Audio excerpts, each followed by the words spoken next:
Ayan. Ayun, magandang araw mga Kamor TV. Ayun.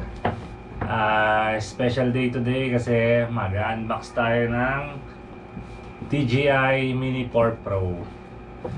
Ito guys. So nakuha natin to, nabili natin sa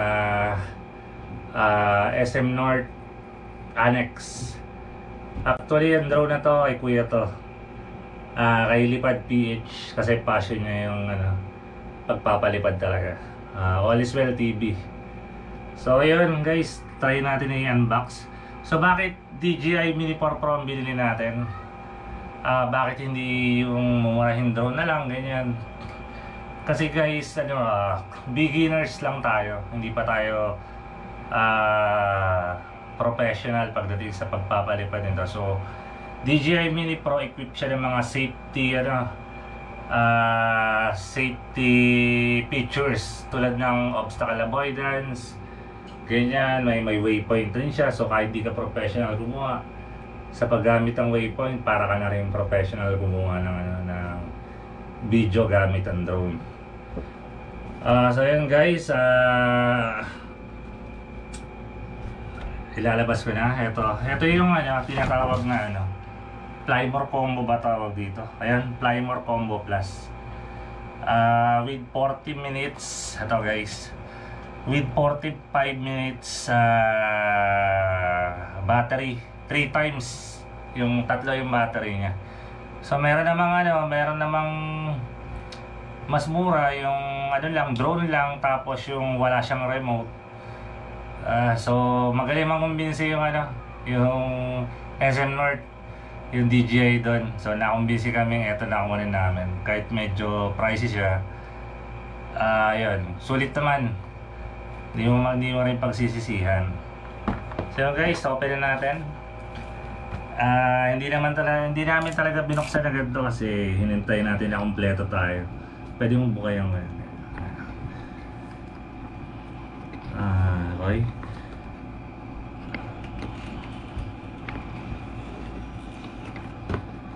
Ayan. Shaky na bigyan. Di ba shaky na masyado? Hindi, angat-angat mo rin yan. So yun, napakaliit lang na box niya. Ang liit lang ng box. Di ba nakatagilid? So yun, out from the box, eto siya, bag. May free bag na siya. Ayan. Ang ganda, palit lang. Convenient na rin to, liit lang. Parang lalagyan ng baunan. Ayun. So kay Lipad PH to, ano lang tayo, makikigamit lang din tayo. May vlog tayong pangmalupitan. So yun guys, ito na. Pagkagaling sa box, ito na agad bubungad sa inyo yung mismong bag niya.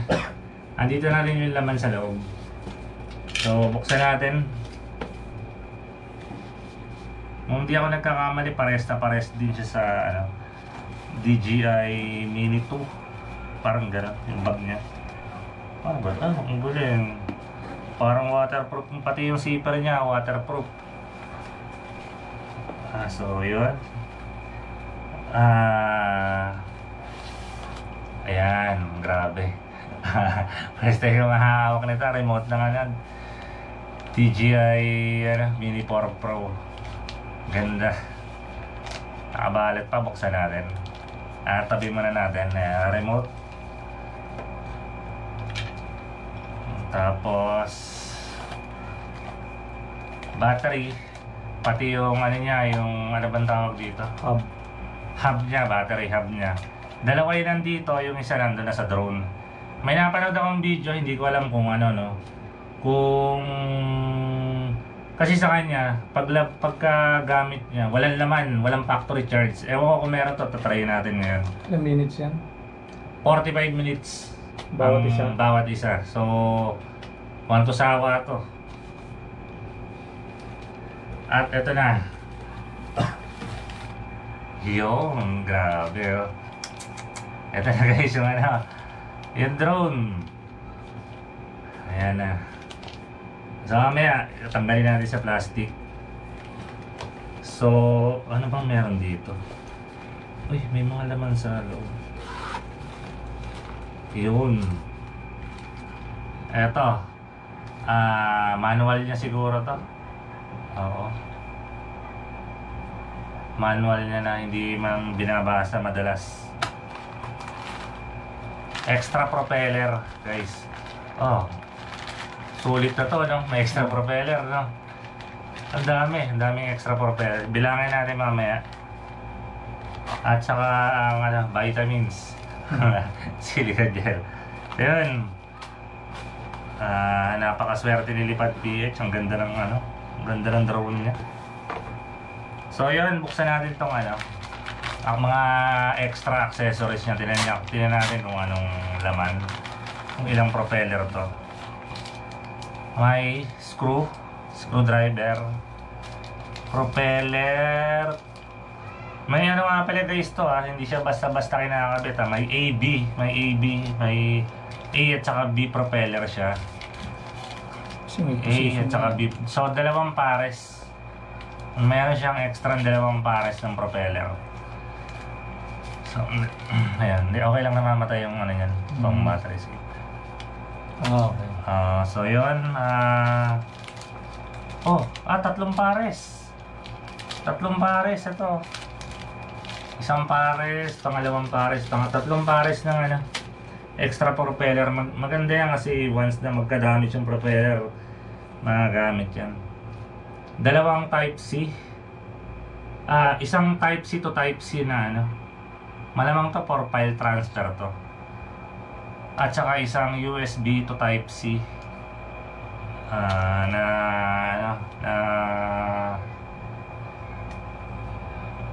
na wire. So yun, so tanggalin na natin sa plastic yung battery muna. Ayan.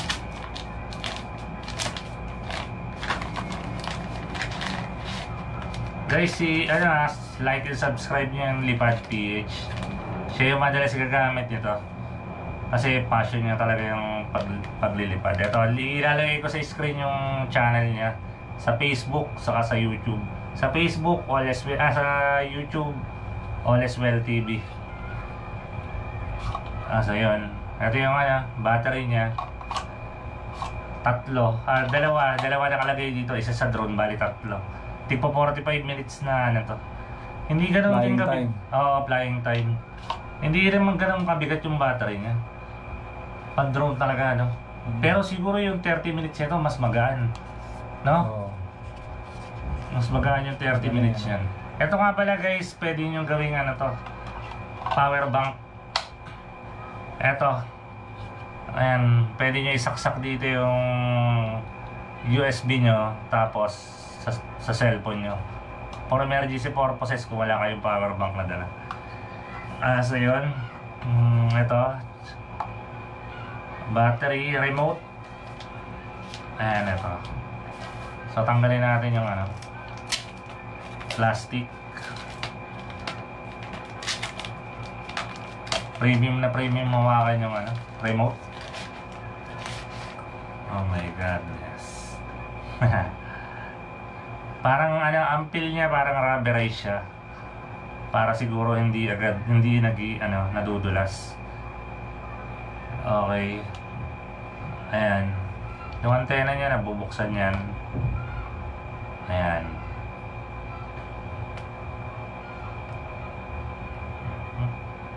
Ano ba? Hindi pa nagagano ito. Kahit namatay na screen, okay lang. Oo, okay lang yan kahit mamatay yung screen. Okay. Ayan, ayan guys. Parang baliktaran siya siguro. Ito para sa forward, ito sa So yun, tupi natin. Ayan. Okay. Kaya siguro ganun. Ito yung screw niya sa likod. Medyo ingat lang kayo, baka mawala yan kasi para nakaipit lang siya ng goma. Ayan. Tapos Tingnan natin yung feeling ng nagkakambyo gamit tong first time kasi namin magkaroon ng ganito. Medyo high-end pa. Wow, lambot. Lambot. Premium na premium, napakalambot. Kailangan dito magaan lang kamay mo, baka Oo. lambot. Pati lang motor yan. Okay. So yun guys, yung harap niya ng remote. Ito yung likod. Tapos ito. Pwede siya lagyan ng SD card. Pwede yan lagyan ng SD card. Pag walang SD card, pwede. Pwede rin, kahit walang SD card, 32, meron siya 32 gig internal, pero kulang kasi yun. Mas Hindi, pag maganda. walang card, pwedeng gamitin. Pwede. Kaso, Internal siya 32 gig. hindi, kung napuno yung 32 gig, ano mangyari? Hindi na magre-record. Kunyari, ang function lang naman nun, yung SD card dito, is kunyari is mag-i-screen recording ka, ganyan. Doon magsisave yun. Yung download ng offline maps, doon magsisave yun. Pero may may bugs ata yung ngayon, yung remote. Hindi siya automatic nagsisave sa lalo na yung maps sa internal storage siya nagsisave. Tapos yung mga screen recording nagsisave din sa internal. So kailangan pang i-move. Hindi ko lang alam kung pwede i-move, no. Alam ko pwede kasi anong purpose ng memory card kung gano'n, di ba? So yun, ang kailangan eto kahit siguro hindi yung ang memory card kasi dapat sa drone, dito sa drone is yung mabilis yung read and write niya.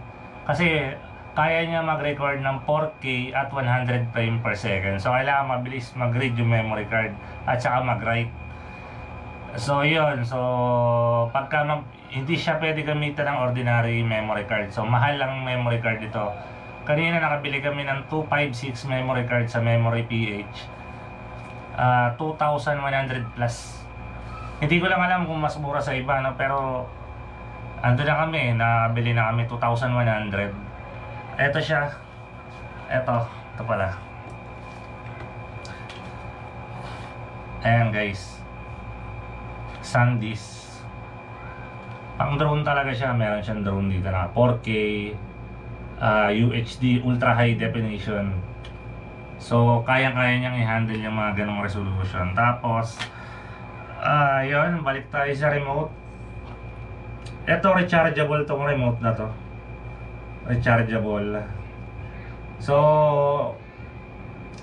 ayun, magagamit namin to bukas. Try namin mag-practice magpalipad. Sasamahan nyo rin kami bukas. Karugtong nito yun, unboxing tapos palipad tayo.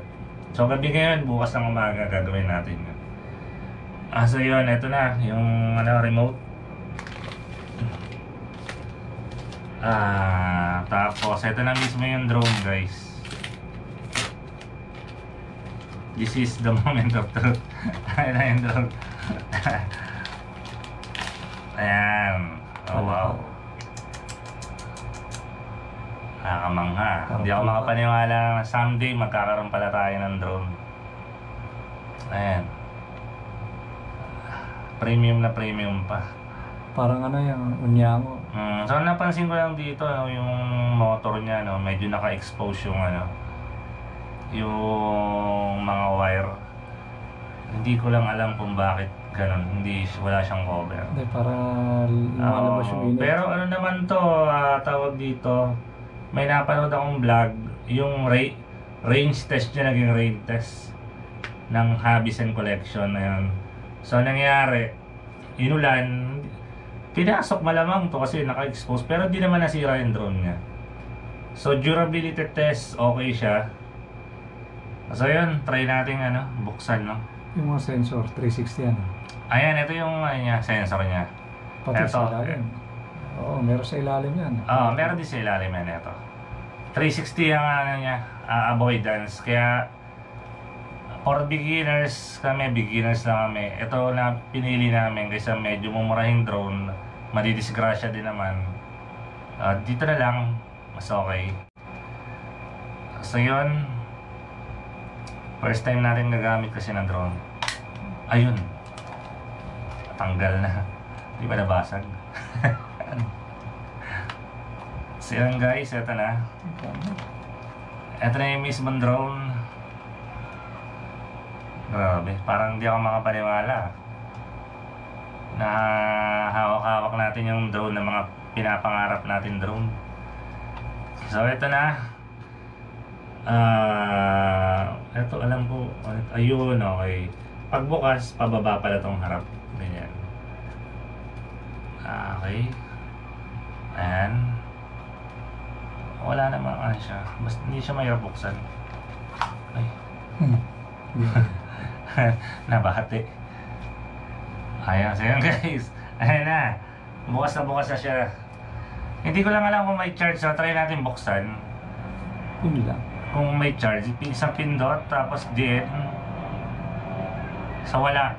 Totoo, walang factory charge itong battery na to. So i-charge natin yan. So tatanggalin natin. Ito may charge wala. Lahat yan. Wala yan lahat yan. So tanggalin na natin itong ano, charge to activate. Yun, nakalagay nga dito, charge to activate the intelligent flight battery before using the, ayan. So wala talaga, sinedyang walang factory, So tanggalin na natin to. Sticker na yan. Meron ba yung ibang battery? Tingnan natin kung meron. Walang meron. Walang ano. Yung sticker, ganun. So pagtanggal niya, pipigain lang itong nasa gilid. Release, quick release. Oo. Parang may nabalitaan kasi ako, hindi daw matanggal pag ano. Hindi nila pinindot yung ano, quick release. Oo. Pag hindi Hindi lahat mo sira. Ayan, okay naman. Sabi, pagka hindi daw nakatupi ito, hindi daw matatanggal yung battery, okay naman. Tanggal naman. Ayan. So, tanggalin natin. Charge natin yan. Dito. So, ayan. Tatlo na yung battery. Okay. So, ayan. Try natin buksan. Paano mabilong pa yun? Madali lang pala. Madali yan. Lay-lay ang camera niya. Kala mo sira. Oo. Kala mo sira. Ayan. So, may mga tatanggalin tayong plastic pala rito. Alam ko may pompa to dito sa loob na tatanggal. Oo, doon sa ilalim. Oo. So, yan guys. Ito siya. Pag tinanggalin ng battery, magaan lang naman siya. Hindi siya ganang mabigatan. Pero ang kagandahan dito, may wind resistant siya. Kahit malakas ang hangin, pwede siya. Pero wag mo namang, magkakaroon din na siya ng warning pag sobrang lakas ng, sobrang lakas ng hangin. So, tanggalin natin. Ganito pa talaga. Ang lambot ng gimbal niya. Oo, kala ko, sira. Nalaylay yan. Oo, lumalaylay-lay. Kala mo sira eh. Pero hindi. Kala mo lang yan. Okay, tanggalan natin. Meron pa, ayun, meron nga rito sa ilalim. Ito. So yun lang. Pag itatago mo yan, babalik mo yung formula. Oo. Ay, di na. Hindi na. Baka mamaya mapalipad mo na may ganun eh. Oo. Lalong masira eh. Ayan, remove the foam. So wala na. Grabe, lambot ang gimbal niya. Ayan, grabe. Ganda. Pero pag nice. Kinakalibrate din yung sensor nito. Bago paliparin, kailangan kalibrate yung sensor nito. So yan, ito yung dalawang obstacle avoidance na sensor. Ito, tapos ito. Sa landing tapos sensor. ito, meron yan. Sa landing sensor niya, meron yan. So, kagandahan nito, 360 siya, Mas may ilaw rin siya dito. May ilaw para, pagkagabi, automatic siya. Pagka madilim. Pati yung dalawang kamay niya, may ilaw yun. Ha? Yung dalawang kamay may ilaw. May ilaw din yan. Saan ba?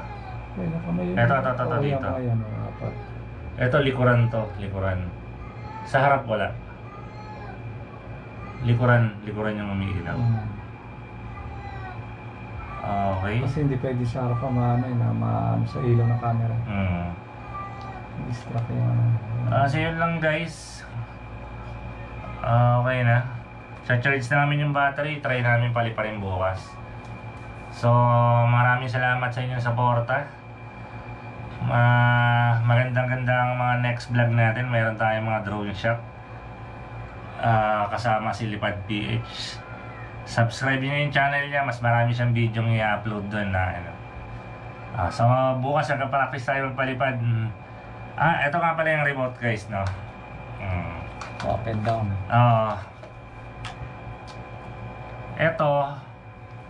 Etong nasa right side, ito is forward, backward, sideward. Hindi ikot ang drone niya sa sideward lang. Etong dalawa, sideward, left, saka right. Ito Movement. movement yan. Ito naman is vertical, tapos landing. Ito pang altitude, pampataas, pampababa. Tapos ito para paikutin yung drone. From left, ito right. Rotation yan, iikot mismo yung drone nun, yung orientation ng drone. Yung kaibahan dito, ito magle-left siya pero hindi umiikot yung drone. So yun lang, so samahan nyo kami ngayon magpalipad bukas. Bye bye. So yun guys, dito tayo sa pinakatahimik na lugar ngayon. Try na natin paliparin yung drone. So yung drone natin, ayun, kita ba? Ayun yan sa baba. Ayan, so try natin paliparin. So normal mode tayo.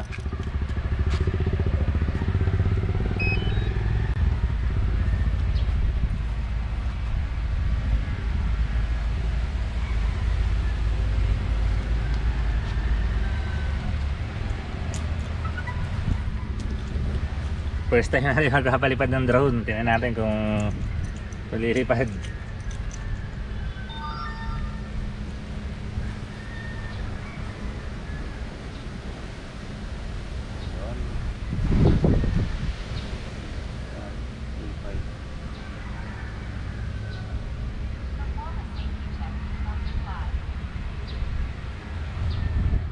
GPS, 23 na yung GPS niya. Yeah. Anong pinakamababa? Ewan ko lang, 24 na nga. Ano ba yung number na yan? Ano binibilang yan? Take off permitted na siya. Yung satellite na nasasagap mo. Ay.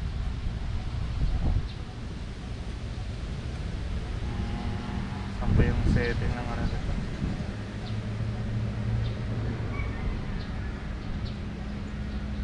GPE natin yung home point.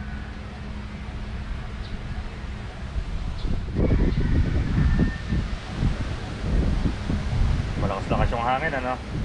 Mahina yan, hindi katulad yung hangin dun, nakalaglag na. Obstacle, bypassing,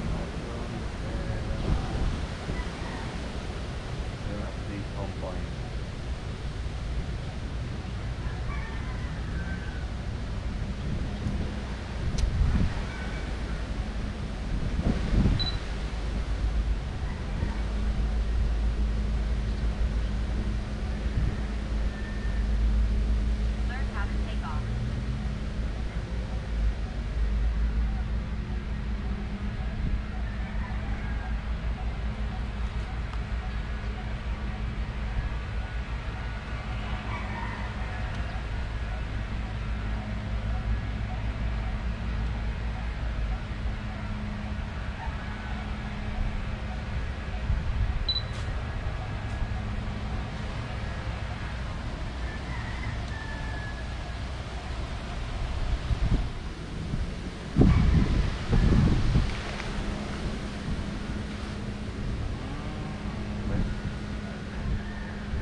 Ma-update mo yung pagka pag tumake off na yung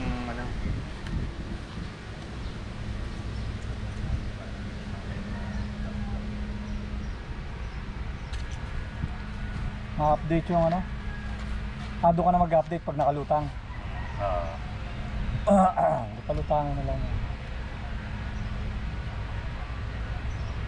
Ito. Take off. Home point update.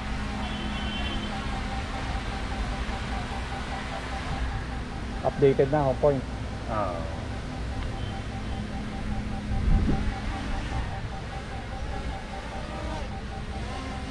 Sa amin sa Amherst marami pang puno eh. Tanggalin yung ano, nalusot lang yung mga drone. Mali-mali pa na. Ano? Anong malimor? Yung ano pala, cover ng camera. Hindi mo tinanggal?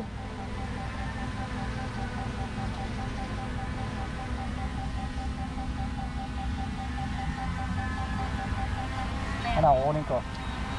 Landing na siya. Landing. Hindi mo tinanggal? Tinatanggal siya. Pati sa'yo pala tapo na rin.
So yun guys, hanggang dito na lang muna. Like, share, and subscribe.